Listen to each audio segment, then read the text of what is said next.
lấy sơ hết na vô ai từ na chỉ lo về bên na ra là cha bắt cha rồi khu lấy na su lia na cha nên hơi tờ khi dù cha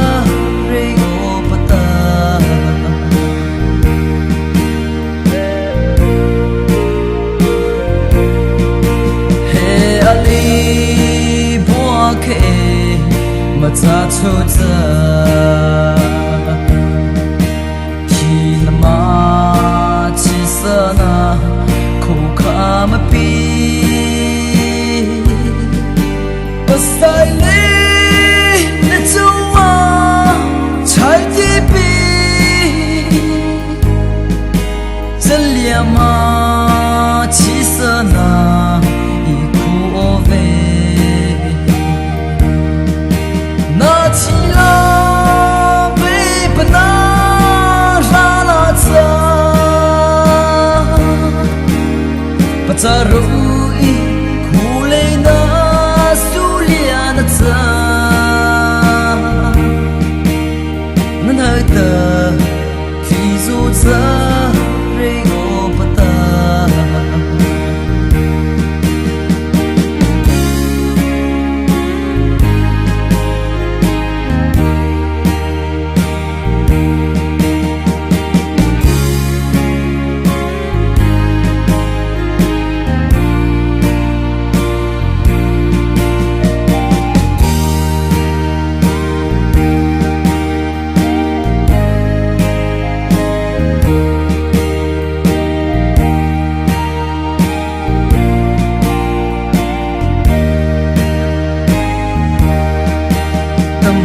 ta ta ro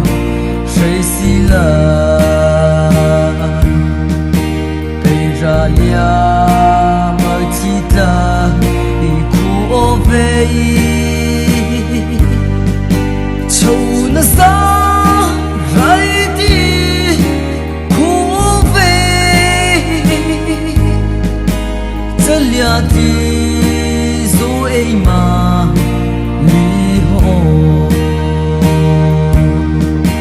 na chỉ lo về bên na ra là cha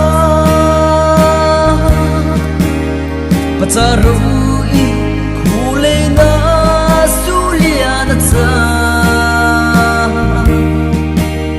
nên hơi tờ khi dù cha